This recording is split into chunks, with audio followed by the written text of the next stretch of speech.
Hi weaving friends, it's nearly that wonderful time of the year, Christmas time, and so today I'm going to show you some really fun and Christmas themed techniques that you can incorporate into your weaving project. Today's video is brought to you by From Woe to Go Beginner's Rigid Heddle Weaving. This is my best-selling class.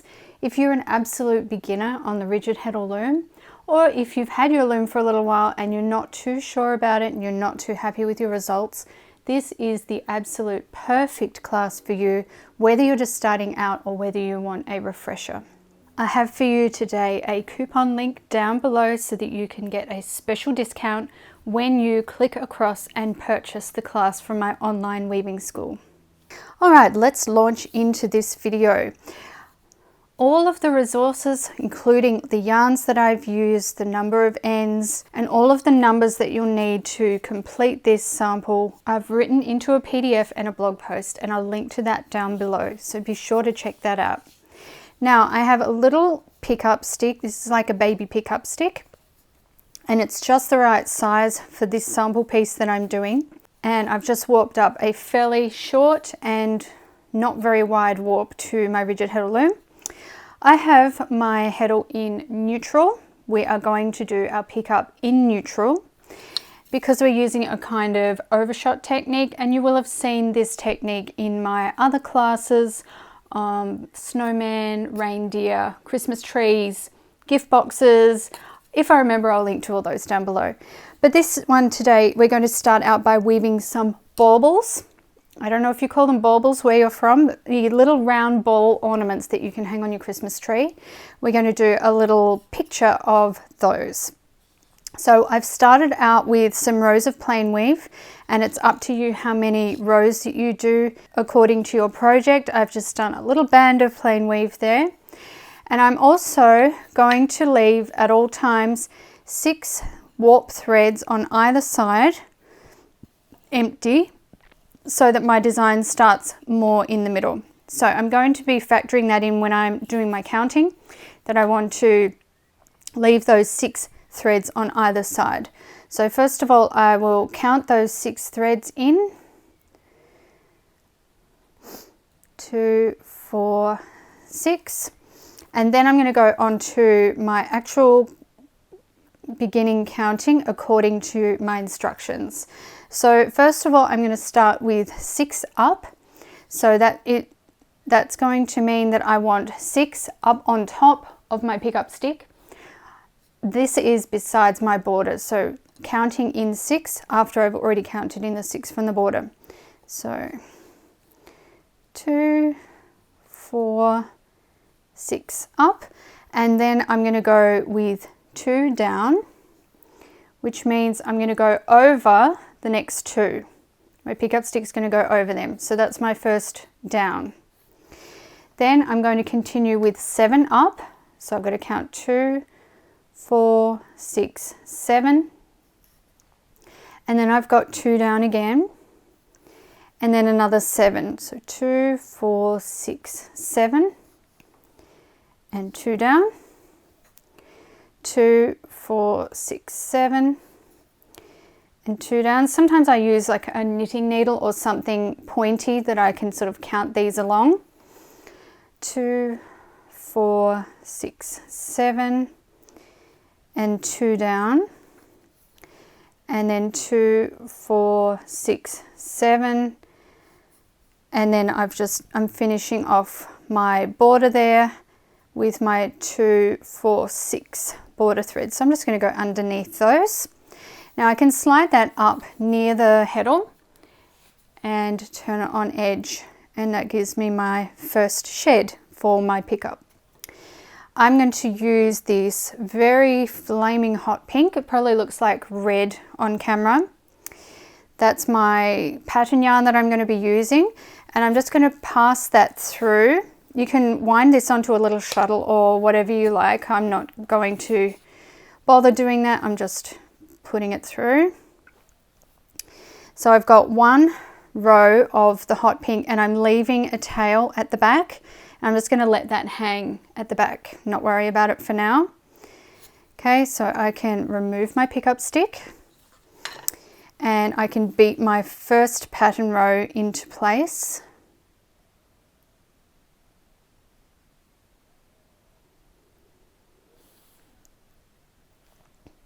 Then I need to go into the up shed because my last plain weave shed was a down shed. So I'm alternating my plain weave, and I need to do a plain weave in between every pattern pickup row. Okay, so that's my up shed, and then back into neutral. So my next plain weave shed will be a down. I remember that because I set it up so that my weft yarn, when it's on the right, that means a down shed. When it's on the left, that means an up shed. That's just an easy way to remember. All right, the next pattern pick, we are going to once again do our 6 border threads. So 2, 4, 6 before we actually go into the sequence.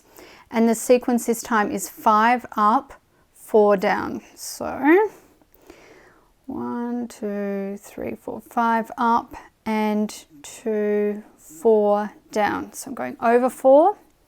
Now I need to go under 5.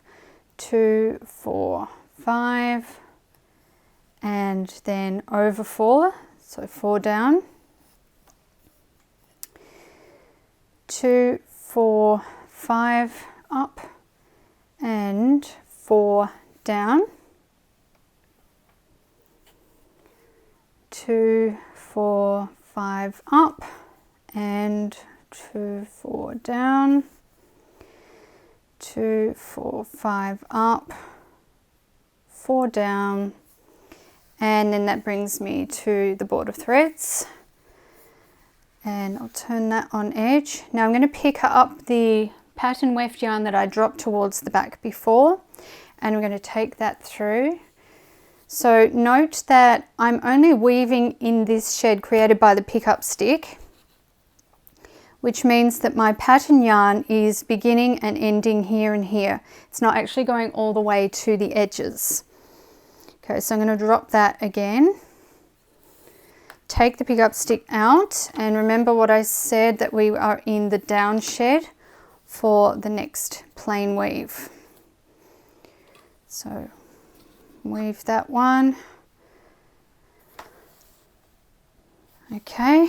So back into neutral, and that means that my next plain weave will be in the up shed because my shuttle's on the left.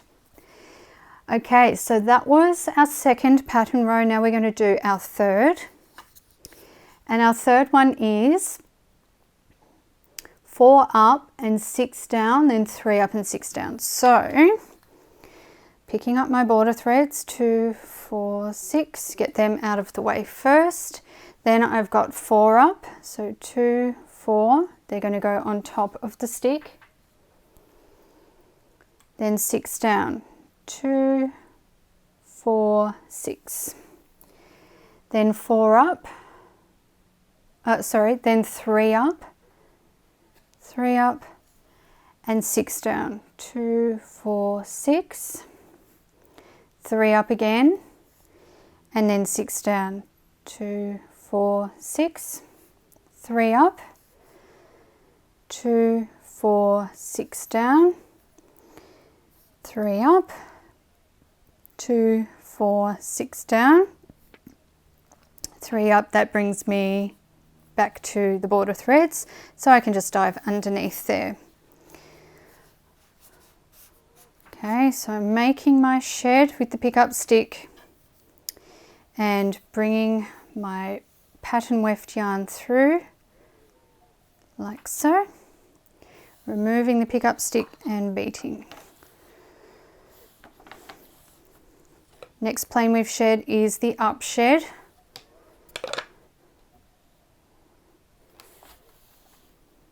Back into neutral, and I know that my next plain weave after this one will be the down shed. Now for this row of my bauble, I'm going to make it like there's a little band of colour running through the middle. You can either do that or you can have your baubles plain. It's completely up to you. So the next actual pickup is exactly the same as our last row. So that's pretty easy to follow. You don't need to count because you can see what you've already done.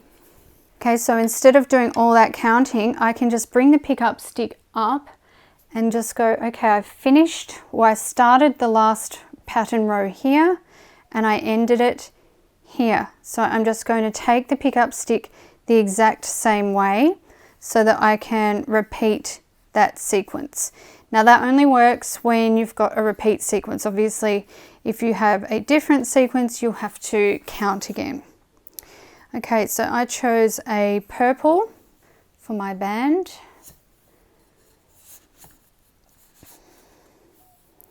And I'm just going to place that straight through the middle.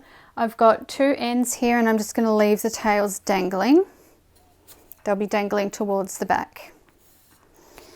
Remove the pickup stick and beat. So now you can see I've got a band of colour running through the middle. And then I have to plain weave in my down shed.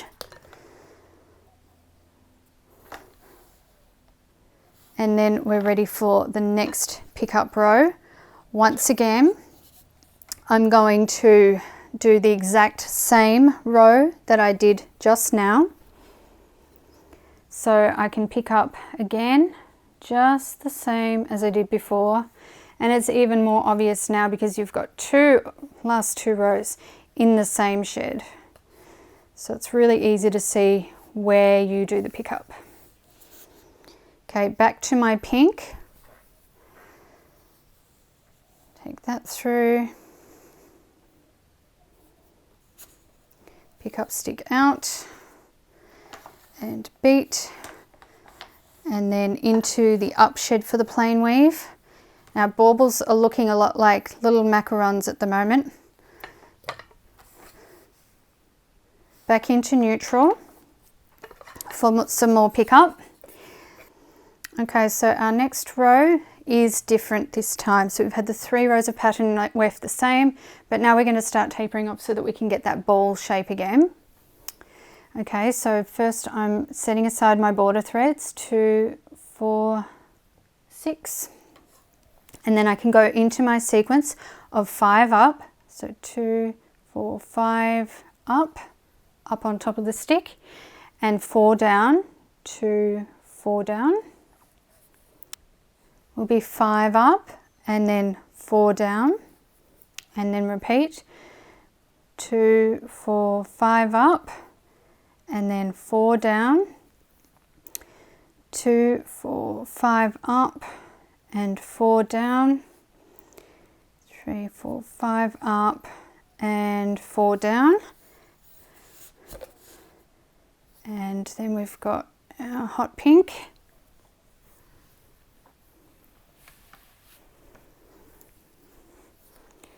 Take that through.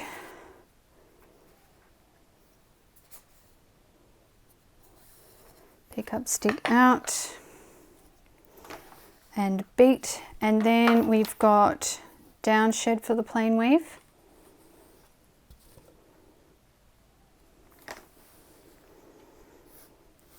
And then back into neutral, and we're going to do our final pickup row. Once again, I'm setting aside my border threads, 2, 4, 6 of those. And for this final row, we're repeating row 1.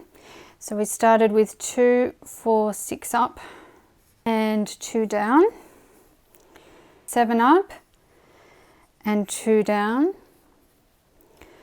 2, 4, 6, 7 up, 2 down, and 7 up, 2 down, 7 up, 2 down.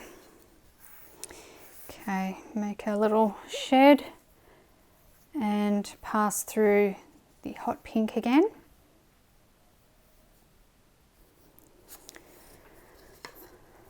Beat. And then we are finishing that up with a plain weave in the up shed.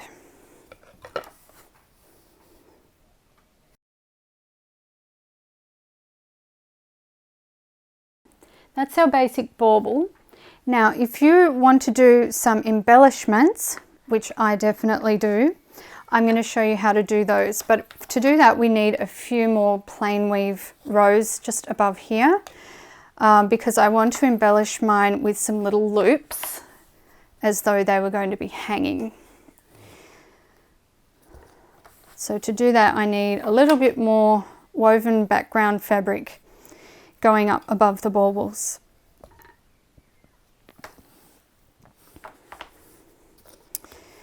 Not sure how much. I'll just keep going until it looks like enough.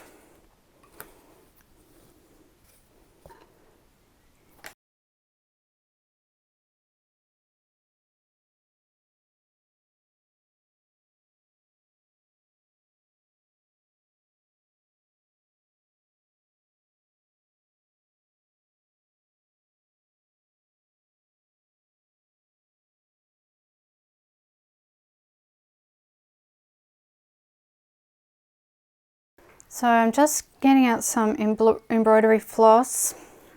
You know, I really wanted some gold. I need to do little gold loops, but I haven't got any gold, so yellow will have to suffice. And I'm using all 6 strands of DMC embroidery thread. I will link to that down below if you need a link. Okay, so I'm going to do a basic knot, just so this doesn't pull through my work.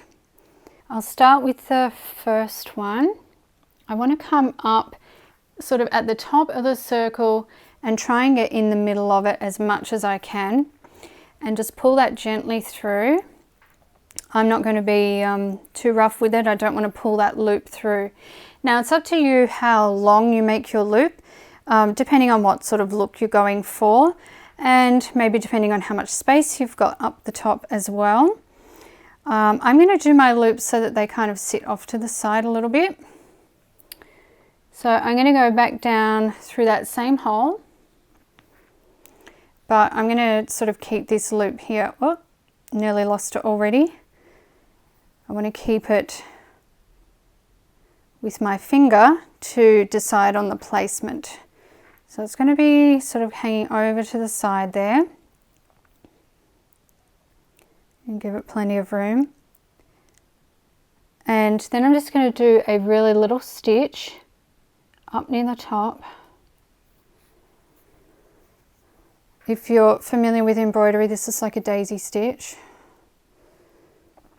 And just pulling that gently through. Don't get caught up with your other threads in the back. Okay, so I've got that stitch there, and then I'm going to go on the other side of my loop, very close to where I came up, to just secure that loop in place. So that stays there. So this is, it's loose. I can get my needle under it. You can make yours tighter if you're worried about it catching on things, but this is really a very decorative kind of indulgent kind of weaving anyway, so it's not going to be on a piece that needs to be laundered a lot. So bear that in mind. And then, because we've got this nice yellow, and actually I'm thinking now that I'm looking at this, this looks a lot like gold anyway, so that's nice. But now that I've got it here, I'm going to do a little bit of embellishment on this purple, just for fun. I'm going to come up just above the purple, try to, in between the purple and the pink. And now I am thinking, why did I not put my glasses on to do this? All right, that will do. I'm going to pull that gently through, and I'm just checking at the back with my hand because I want to make sure that I'm not getting all these other threads caught up that I have hanging off. And then I'm just going to bring over a little ways. I'm thinking of like a little kind of a zigzag thing. And then I can, a couple of things you could do here. You could either come up again a little ways away like that, and let it meet up with this one, so it's kind of like a V.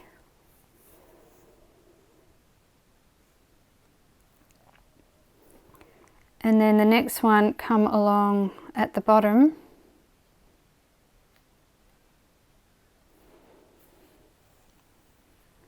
And meet up with that top one.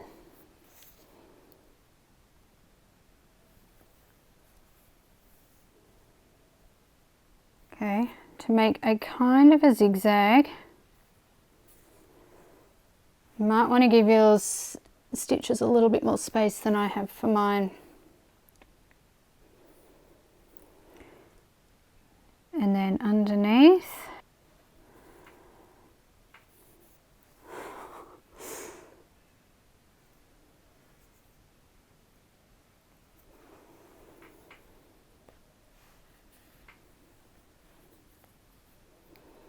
If you pull your stitches a bit tight, you can always loosen it up with the end of the needle. Pull it to where you want it to be. And then that one meets up with that one. Like so, to make a sort of a pattern across. Or, so you have the needle coming up on top of the purple, and then you can go underneath the purple with the needle. So you're not actually going into the background fabric, you're just sort of going underneath and just pulling that gently through. And then you can go underneath again, under that purple again. Pull through. And then it's up to you whether you want to go under 2 or 3 times.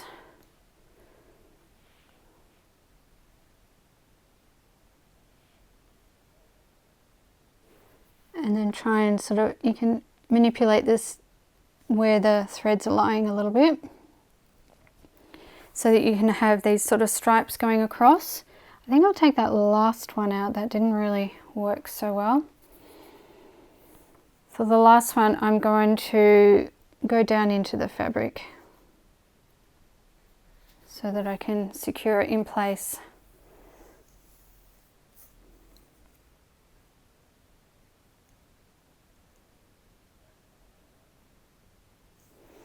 So you have these sort of stripes going across. I'm going to do my second loop coming up in the middle, as near as you can get it to the middle, and laying that loop around, coming straight back down in the same hole if you can manage it, or as near as you can get it, and holding that loop, and then coming up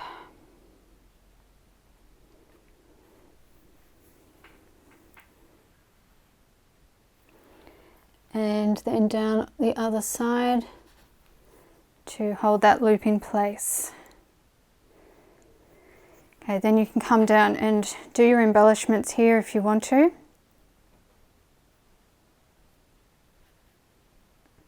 I'm going to do some little wraps again. So I'm just going underneath the purple.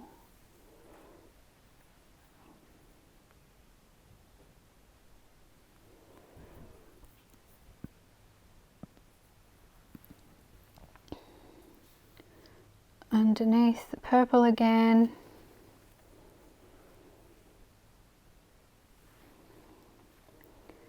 And then the last one, I'll take it down actually into the fabric to finish it off. There we go. Now I'll go on to my next loop. Now if you are worried about the back of this being a bit messy, it will get messy with these threads all cutting across each other. So if you're worried about that, you can knot, end the thread and then knot it off and restart for the next loop if you want to.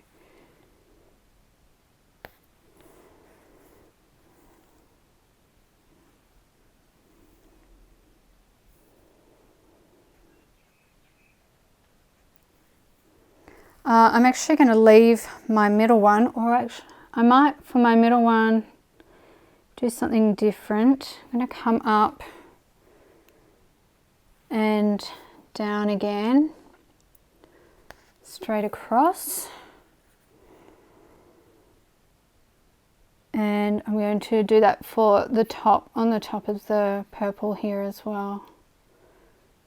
So coming up on top and then down the back. So that way I have these two on either side with stripes, and this one in the middle is kind of bordered by the yellow thread, like so. Alright, well I'm going to continue and finish off my other baubles, and then we can have a look at how they turned out.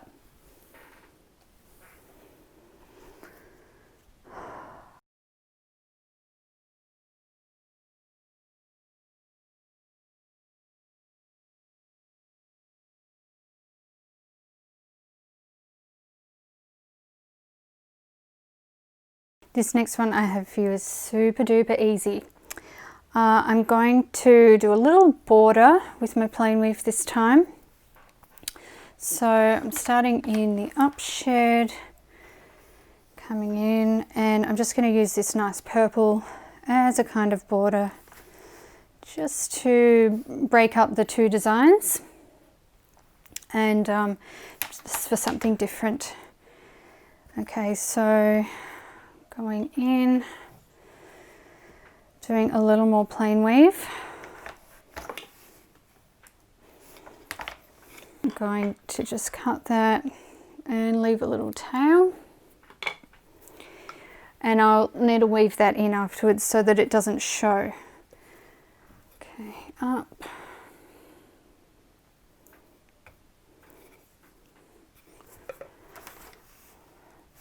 So my idea here is just to have this dotted line as the beginner of this design, and then to have a bit of plain weave in between just to contrast nicely, and then when I'm finished off with the design I will finish off with this border on the other side as well.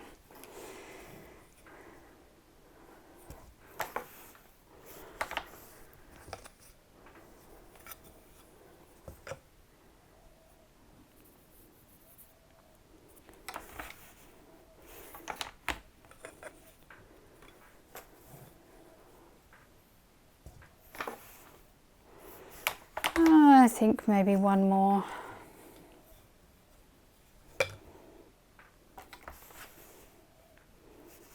Yep. Okay, so I finished off in an up shed. That was an up shed? Yes. So my next plain weave will be a down shed. I want to remember that. Now this time we're going into neutral again. This time we've got 5 border threads instead of 6. 2, 4, 5. Okay, and then as I said, this is super easy. You're just going to count 4 down, 4 up, all the way across.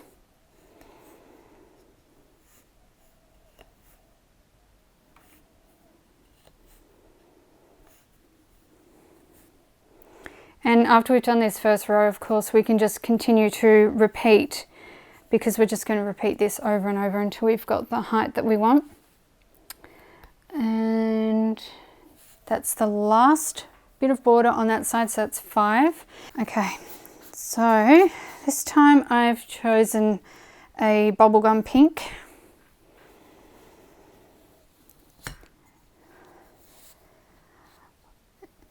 I'm going to take that through, and once again it starts over here where my first pickup stick threads are down, and it ends in this shed where those threads are down.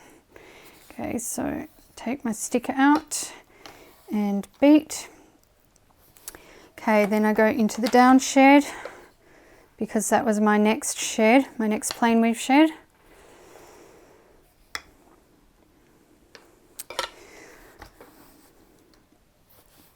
Next shed will be up when I'm ready for it. And then we're just going to repeat. So following the design that I've already done,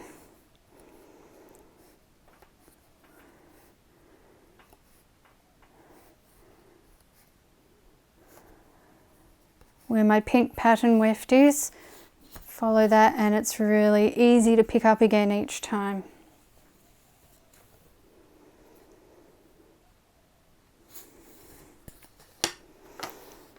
Okay, up shed.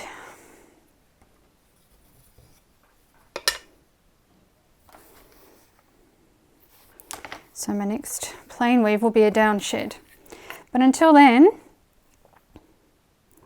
I am simply repeating what I've already done.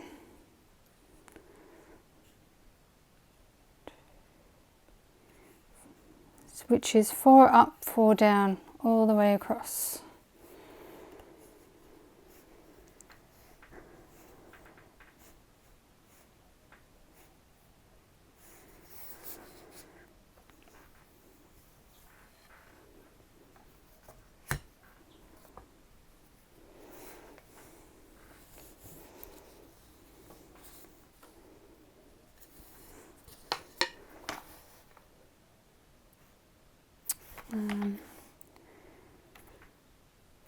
Down shed is next.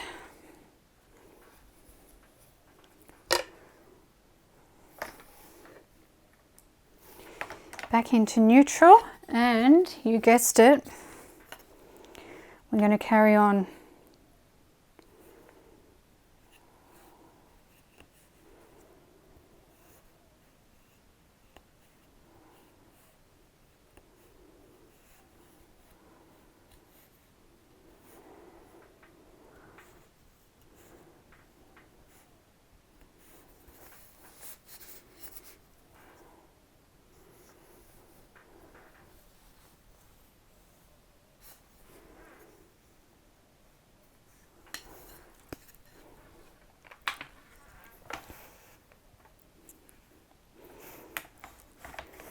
Then an up shed. Now I'm guessing you've probably got the idea by now of how this is going to continue to go, and so I'm just going to carry on, but I will speed up so that you don't have to wait and watch me do this in real time, and we'll do that until we have the right height, and then we can go on with the next step.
That was my 9th row, so I'm going to make that my last pattern row. I'm going to cut my yarn from the back and continue weaving in plain weave on top of that. So I was in the down shed, and I'm going to weave a few rows on top so that I can next do my wicks and my flames. I'm going to make sure I've got a good bit of space for that.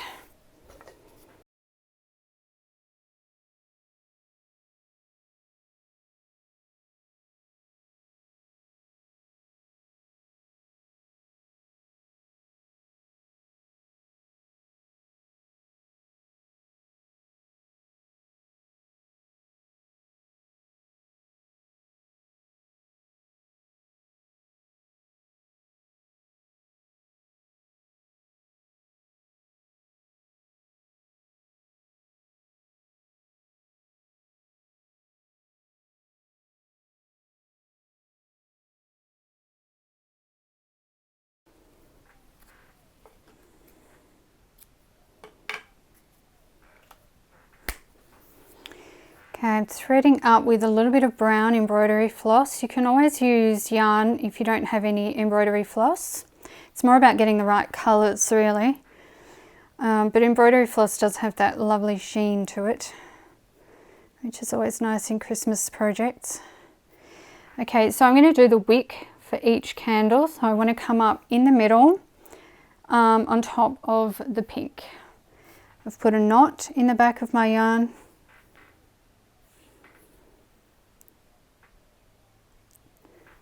And you can make your wick as short or as long as you like. I suggest that you kind of hold the yarn up and then see how long you like the look of. I'm going to pop mine about there. Okay, next one along. Now, as I mentioned before, if you're worried about threads running over at the back of your work, which they will, then you can always cut this and restart it. So I'm doing some kind of Advent themed candles here with my pale pink. In Advent we have pale pink and purple candles. 1 pale pink, 3 purples, and sometimes a white as well.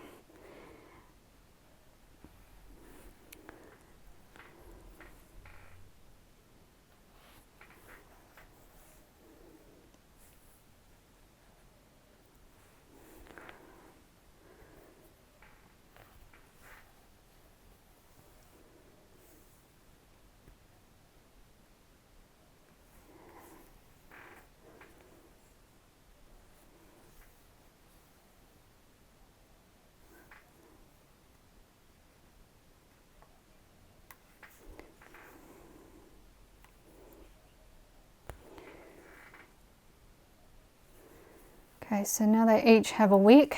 You can just knot that floss off at the back. And then when you finish your project, you can weave in at the end. Now for my flame, I've selected some, it's very bright orange yarn. And I'm not too sure about it. I think my candles would probably look nicer with a yellow embroidery floss like I used here. But I'm going to give the orange a go. If I don't like it, I can take it out. It's okay. And I'll just knot that at the back as well.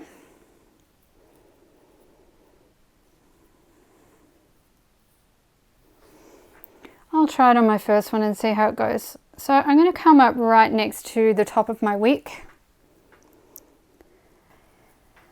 You could do a couple of things here. You can either do a loop similar to what we did for our ornaments. So you could make it a loop like so, like a looped flame. Or you can try to sort of embroider in and really fill it in and make it look like a flame. That's really up to you what you'd like to do. You could bend it around like so, and just try and manipulate it with your fingers. Come back down and try to come out the same hole that you started with for your orange. I'm holding that loop in place because it's loose and I don't want it popping out of place. And then you could take that one around to meet up at the top, like so. And then you could just leave that as is if you wanted to. On the next one, I'll do a daisy stitch to show you how that looks. So coming up next to the wick, pulling through. And then if you want the daisy stitch, going up, making a loop, coming back down through that same hole, but hold the loop with your finger, and then choose from there. You could choose to have your flame sort of going sideways like that, or straight up, or over to the other side. It's really up to you. And then where you want the top of your flame to end, it can come up just on the underside of the loop, and then on the overside of that same loop.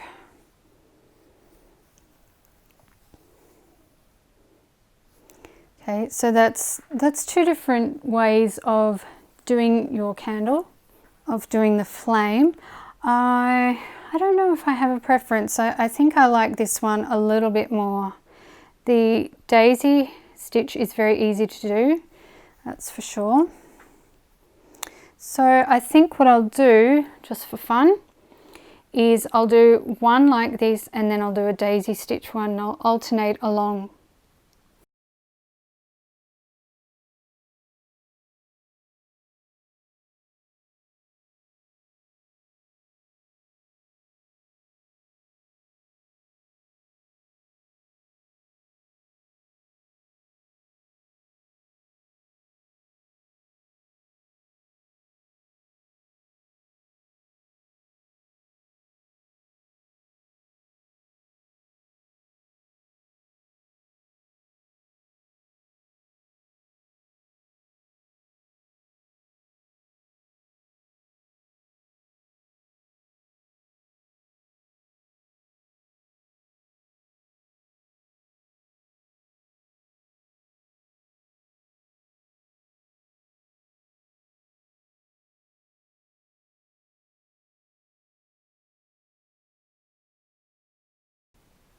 You know, I don't mind the orange wool after all. I thought it would be a bit much, a bit of overkill, but I quite like it.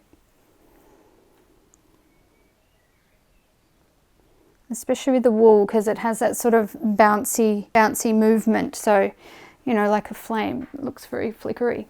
Okay, so that's my tutorial for today. Thank you so much for watching. I hope that you enjoyed it and I hope that you give these little Christmas decorations a try. I want to wish you all a very Merry Christmas and may God bless each and every one of you. Until next time, happy weaving.